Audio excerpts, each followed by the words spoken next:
Hello, dear students. I'm Betsy Miss here, and I'm here to help you learn lesson number 12 of EVS 1, that is Food for All. You're going to learn more about the protection of crops and how the food storage and conservation of the environment is done. So, shall we begin? Diseases and pest attacks can damage crops in the fields. As a remedy, insecticides and pesticides are sprayed on crops, or certain chemicals are rubbed on the seeds before sowing. So plants also have certain diseases just like humans do, and we need to take care of the plants so that they do not get affected by pests or disease.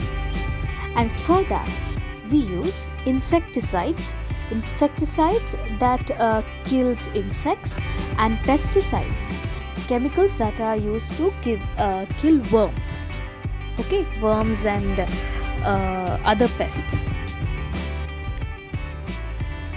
Now let us learn about the storage of grains. You already know that well-dried grain is stored in sacks.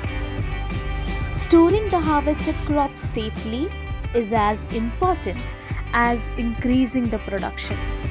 So what steps are taken for this purpose? Obviously, like you know that even though we take more effort to the production of the crop, like the quality of the seeds and the fertilizers that are to be applied, or the protection of the crops from different pests and diseases, and if your water supply, proper sunlight is given, all these are based on the production of the plants and harvesting of the plants. But what about the storage? We also have to take care. It is as important as the production. If you produce a lot of grains and end up in a problem where the storage is not done properly, all the grains can be destroyed. So an year's effort or more than a year's effort of the production of the grains will be lost. So we need to give as much importance that we give to the production, that much importance we need to give to the storage of grain. The grain is dried well in the sun and filled in sacks. The sacks are then stocked in the house or after selling in warehouses or shops. So the grains are dried in the sunlight, then filled in sacks, then they are stocked in the houses, or they are sold and kept in warehouses or shops. These grains which are stored in sacks also can get damaged. We need to pay attention to the proper storage of those grains. They can get damaged in two ways. One is that mice, rats and insects can spoil the grain to a great extent. Also, if the grain is stored in a closed and damp space, it catches fungus and becomes unfit for eating.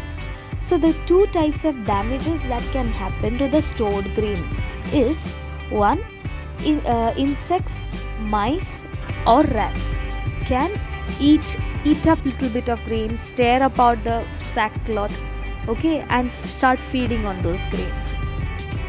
Another is if the place where the sack of grain is stored, if that place is damp means there is a lot of moisture or there is wetness on the ground, and on that you keep the sack of grain.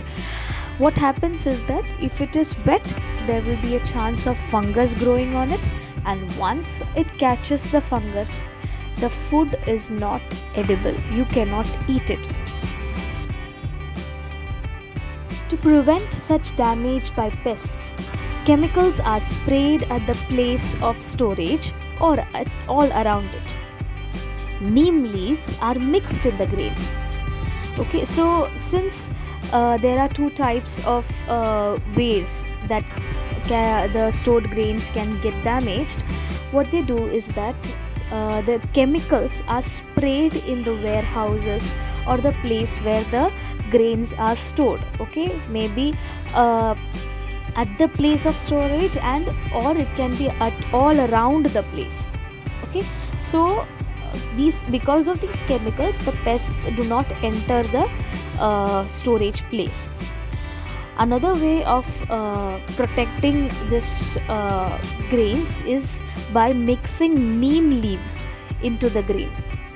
By mixing the neem leaves have certain chemical properties, natural insecticide and pesticide properties that prevent the attack of pests. Some protective chemicals that can be mixed with the grain are also available in the market. Their smell repels insects. So there are some other chemicals that can be used that is available in the market, and the smell of these chemicals repel the insects. Repel means they are not attracted to it, rather they run away, or they try to stay away because of the smell of those chemicals. Storage places are always kept dry and airy to prevent fungus formation. Now let's learn about food storage and conservation of the environment. Like humans, other living things also store food. There are plants also store their food. They have a technique of storing all their food. Each of them has a different way of doing it. Insects like ants store food. You have seen that ants, when they find a source of food, they do not start nibbling on it instantly, but instead they take small pieces of those food, and each of the ant in a line goes back to the place carrying that piece of food and stores it at a place where they are all collecting that food. Okay, so ants have a tendency of storing food, taking the small pieces of those food and storing it at a place.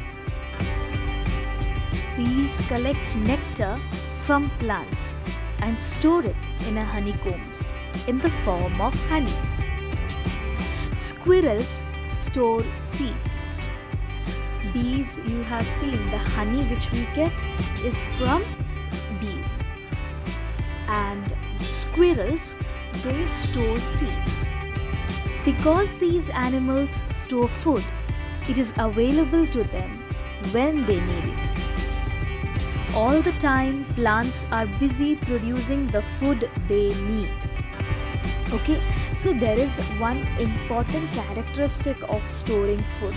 When you store enough food, you will be able to use it in time of need. Okay, you will not fall into a shortage of food because you have stored enough amount of food for later on. So animals also practice the same pattern, and plants also do the same. Plants, create their own food with the help of sunlight. Okay, and they are busy producing that food for their need. Even so, there are some plants that store food. You are familiar with bulbs of plants such as onions and garlic, and tubers such as potatoes, ginger, etc. These parts of plants, that is the bulb of a plant or a tuber of a plant, okay, bulbs like onions and garlics, and tubers such as potatoes and ginger are examples of a part of a plant that is used for storage of food by the plant. How do you think these parts of plants have so much of nutrition, and we try to gain that nutrition from these parts? It is because the plants are storing all the food that they produce into these small little parts. These includes bulbs or tubers, or sometimes even stems, sometimes also roots. We too store food in our homes according to our needs. In India, due to the improved methods of cultivation, we now produce plenty of food grains. In India, as I told you before, India is a country that is based on a major occupation, that is agriculture. And because of the advanced features in agriculture, due to the scientific research that is done in this field, we are able to produce plenty of food grains. And similarly, since plenty of food grains are produced, we also store those food grains in our homes as well in case of an emergency. The production exceeds the demand. The surplus food grain is stored in huge warehouses. So, the production of food grains is more than the demand that we have by the people. Okay, so what is done is that all the food grains are the excess of food grains are stored in huge warehouses. The person who is responsible for the Green Revolution in India is Dr. M.S. Swaminathan. The year in which our country enacted a food security law was 2013. Our country had become more and more serious about this field of occupation, that is agriculture. But sometimes the production is affected by disasters, natural or man-made, like floods, drought, a cyclone or hailstorm. And at such times, the stored excess of food grains that is stored in the warehouses can be used for the people. Imagine a scenario where there was a lot of rainfall and flooding occurred this year. So if there is a lot of flooding, it affects the agriculture. Farmers were not able to grow certain food grains maybe. In that case, we cannot risk taking a risk of keeping people hungry and not having any food just because a disaster occurred.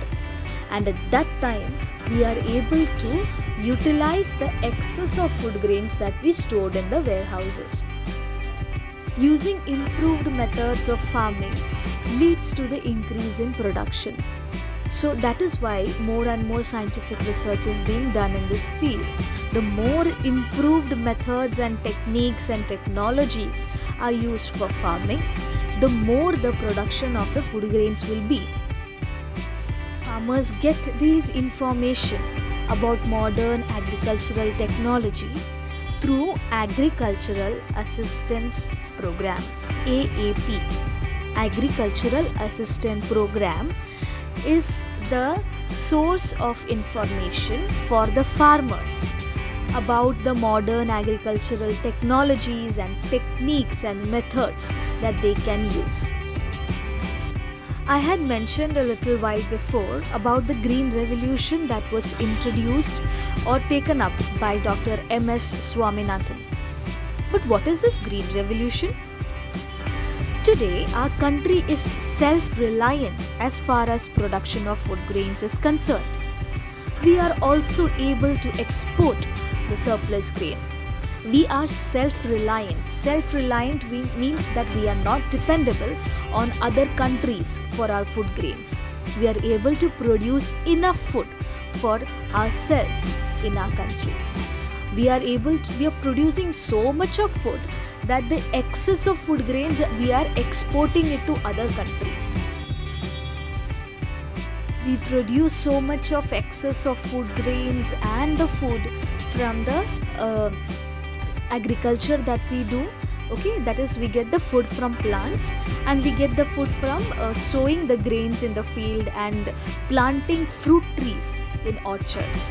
Remember children that in our country we are doing all kinds of agriculture.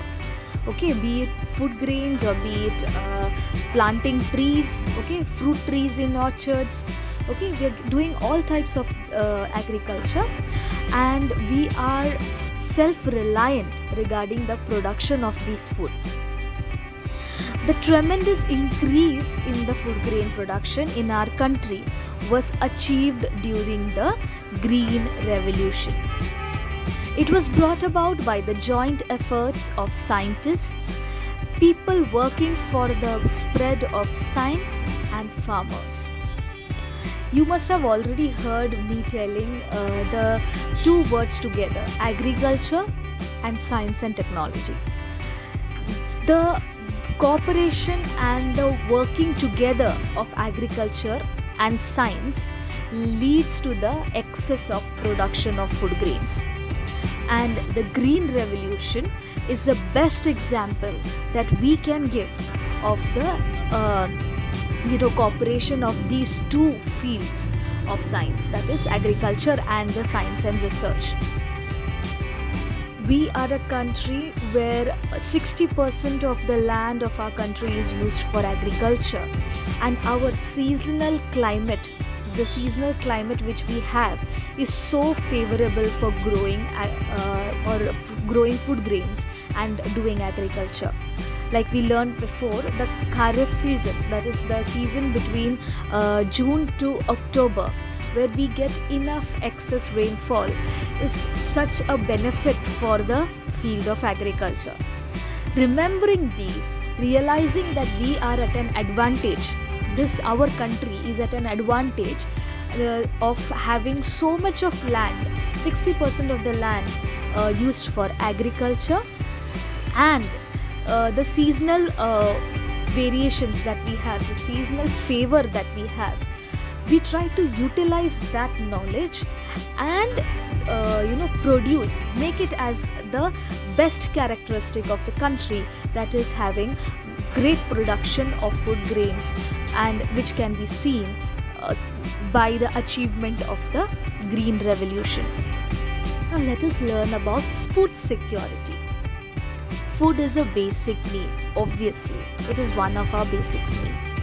Many countries have made laws to ensure that every person gets sufficient food according to their need.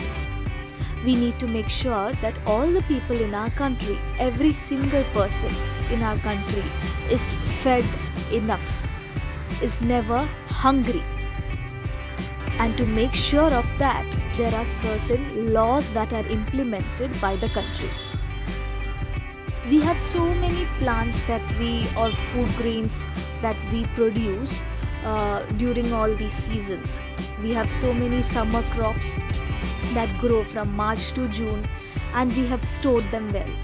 Obviously, if we have so much of production of food, we need to take care of it as well. We need to make sure that the security is given to this food.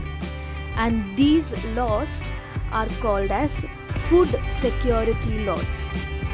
In 2013, our country too enacted a food security law. It has made it possible to fight ills like malnutrition, starvation, and deaths due to hunger.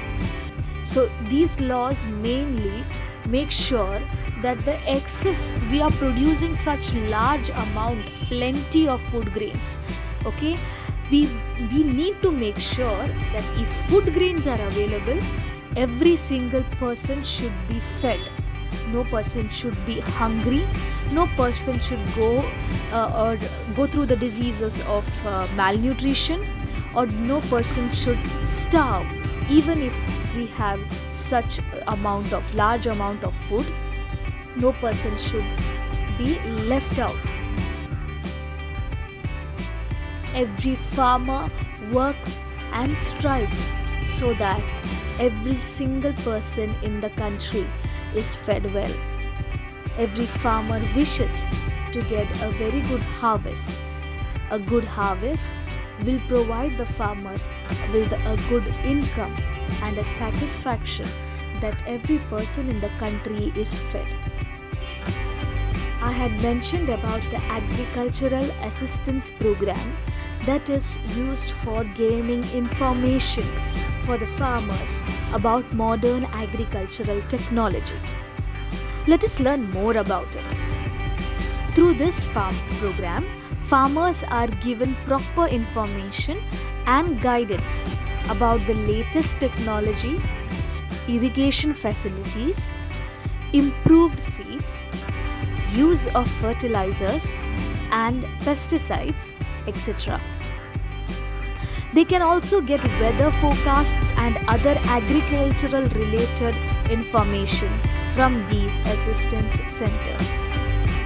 So, this is a kind of help that the government is trying to provide to the farmers. What all assistance is given? The information and guidance about the latest technology, irrigation facilities, improved seeds, use of fertilizers and pesticides, the forecasts of weather, and other agricultural related information is given through these assistance centers. It might also give them knowledge about how to store the technologies that are used or the ways they can store the food grains. Okay, the harvested crop must be stored safely, correct? So they might get new informations about it, how they can use certain chemicals, that can be used for storing the crop. And basically, the population of our country is increasing always. So we cannot take a chance with any kind of problem that the farmer faces. If the farmer faces any problem, the increasing population of our country will just be hungry. They may face starvation.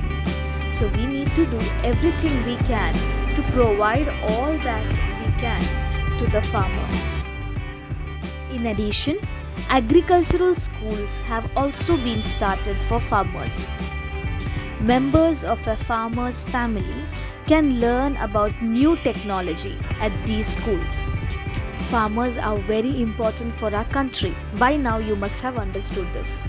So for their growth, the members of the family of the farmers can go and learn more about agriculture in agricultural schools that have been started. So the traditional methods of agriculture like ploughing which was carried out with the help of oxen, or a mott that was driven with the help of oxen, and that was used for drawing water from the well. These are all traditional methods of agriculture. So in these agricultural schools, the traditional methods can be improved with the new technologies, and the farmers and the members of the family of the farmers can learn more about the modern technology. Agricultural produce marketing committees hold exhibitions for the farmers. The agricultural department of the government, agriculture universities, television, newspapers, and various periodicals work for the spread of modern methods of agriculture.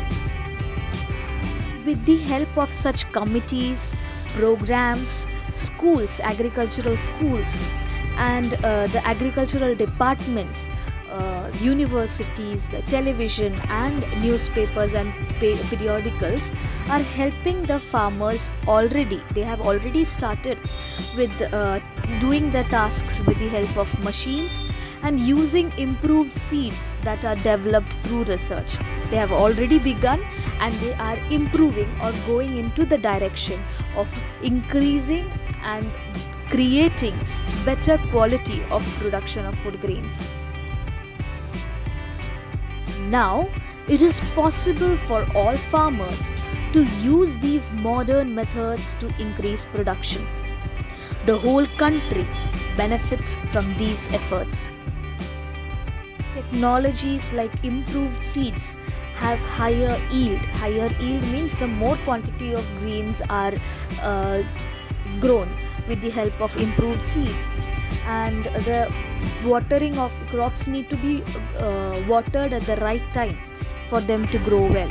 So technologies like the irrigation system, the improved irrigation systems like the the drip irrigation and the sprinkle irrigation systems, these are all improved technologies that help the farmer in giving a good yield of food grains to the country. Organic farming. What is organic farming? You must have heard about these words: organic food, organic this, organic that. What is this organic? And what do you mean by organic farming? Farming that relies on natural, that is organic materials, is called organic farming. It is a form of traditional agriculture.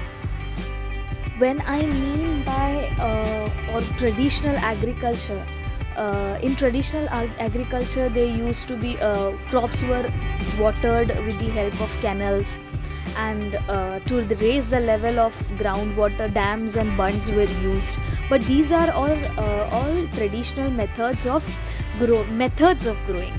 But organic farming, in this, the material that is used or put into the farming, for example the soil, the fertilizers, okay, and the water, not the water basically, but the chemicals or the fertilizers and the soil, is entirely free of unnatural materials. It is only made up of or grown with the help, the plants are grown only with the help of natural materials. So no market based or research based chemicals are used, but the fertilizers are made with the help of, or their manure, natural materials are used to create manure which will fertilize the soil. If plants need to be protected, they are given traditional plants or natural plants like neem, which have inbuilt insecticide and pesticide properties. Okay, so the neem plants and other plants are used for protection of the growing crops. No chemicals are used. Organic farming does not use any kind of chemicals, but only natural materials. The organic pesticides used in this method have no harmful effects on those who eat the produce. The grain grown by this method is nutritious and also good to taste. The chemicals that are used to protect the plants from insects and pests, they are present on the plant even after harvesting. And that is why our parents, you must have heard that parents tell that all plants should be washed. I mean, all the vegetables that are bought from the market are washed properly before cooking them. Why do you do that? It is because lots of chemicals were used to protect that plant, and a layer or coating of that chemical will be present in that vegetable, or on the plant when you bring it home. And sometimes even washing it with water is not enough.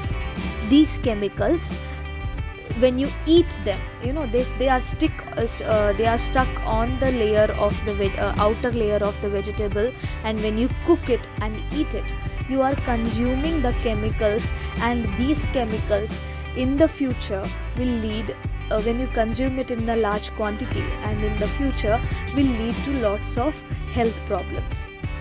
To avoid this, organic farming has a solution.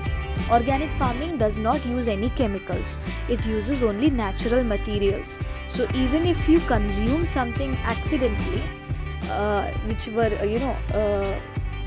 the material that was used to protect the plant, even if you are consuming them, you will not be harmed. Your body is not harmed, and hence organic farming is now promoted highly.